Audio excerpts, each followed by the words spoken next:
මේක ඇවිල්ලා වෙනමම රනිල් වික්‍රමසිංහ මහත්තයයි මෛත්‍රී නෝනයි එකතු වෙලා ගියපු ට්‍රිප් එකක් නෙමෙයි. ලංකාවේ ඉන්න උන්ට පිස්සු ධම්මපා.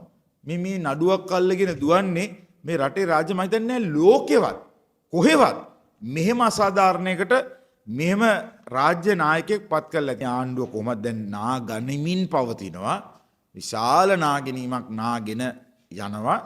ඒ අනුර කුමාර මහත්තයාගේ අවසානයේ ආරම්භය වෙන්න පුළුවන්.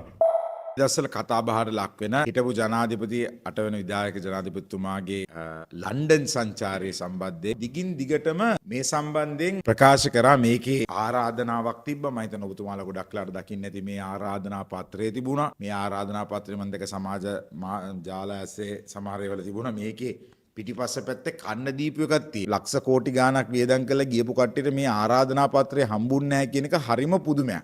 අරුම පුදුමයක්. ඒකත් එක්කම මේක ඇතුලේ මේ පින්තූර දාලා මේක ඇතුලේ ඊට පස්සේ ලන්ච් එකක්. ඒ ලන්ච් මීටිමේදී දැන් මේක ඉවෙන්ට් එකක් කියලා කිව්ව එක. එකක් ඇවිල්ලා අර ලෝඩ් ස්වරාජ් පෝල්ගේ අවුරුදු 25 ඇනිවර්සරි එක චාන්සලර් කෙනෙක් ඇරිට. දෙවැනි එක ප්‍රොෆෙසර් මෛත්‍රී වික්‍රමසිංහස් ඔනරරි ප්‍රොෆෙසර්ෂිප්. මේකේ ඔක්කොම තියලා සහභාගී වෙන මිනිස්සු මේ වාහන පාක් කරන්න ඕන තැන් කොහෙද, VIP වාහනේ පාක් කරන්න ඕනේ කොහෙද, මේකට ෆොටෝග්‍රාෆර් ඔෆ් ඇටෙන්ඩීස් කියලා ඒකට රනිල් වික්‍රමසිංහ මහත්තයාගේ පින්තූරේ මං අහනවා මේ ලංකාවේ ඉන්න උන්ට පිස්සු ධම්මපා. මේ නඩුවක් අල්ලගෙන දුවන්නේ මේ රටේ රාජ්‍ය මම හිතන්නේ ලෝකෙවත් කොහෙවත් මෙහෙම අසාධාරණයකට මෙහෙම රාජ්‍ය නායකයෙක් පත් කරලා කියලා. හැබැයි අපි මේක සුළුවට පටුවට තකන්නේ. මම හිතනවා මෙවැනි රට අගාධයට වැච්ච වෙලාවේ ගොඩ දාපු මිනිස්සෙක් පිටිපස්සේ මේ විදිහට ඉතාමත්ම පහත් ලෙස හඹා යන්නේ. මම කැමතියි. මම දන්නවා මෛත්‍රී වික්‍රමසිංහ මැතිතුමා මේ මැතිනිය මේක හැවුවොත් මට හොඳ බැනුමකුත් අහන්න වෙයි.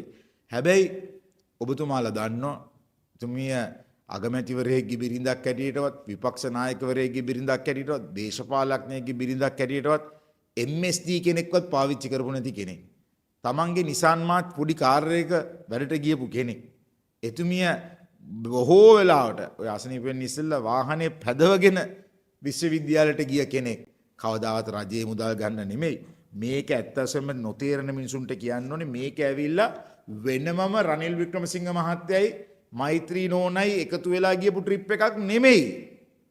ඇමරිකාවේ ගිහිල්ලා එන අතර මගදී කොහොමත් ඇමරිකන් එයාර්ලයින්ස් ෆ්ලයිට් එකක් අපුවම ෆ්ලයිට් කනෙක්ට් වෙන ටයිම් තියෙනවා.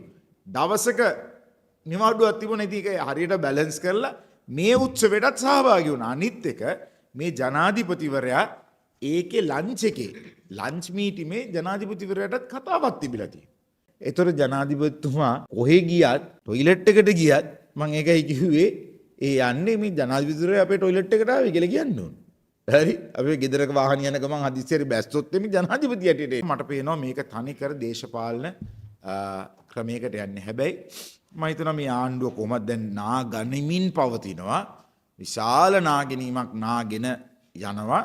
ඒ අනුර කුමාර මහත්තයාගේ අවසානයේ ආරම්භය වෙන්න පුළුවන්. මේ රනිල් වික්‍රමසිංහ මහත්තයාට මේ රට අමාරුවෙන් ඉන්නලා ගොඩ දාලා එතුමා ගොඩ දාපු දේවල් තමන්ගේ වගේ එතුමාගේ කමිසය ඇඳගෙන යන මේ ආණ්ඩුවට කියන්න වෙන්නේ. ඒ අත තියලා බැලුවොත් මම හිතනවා ස්වභාව ධර්මය කියලා දෙයක්ත් අපේ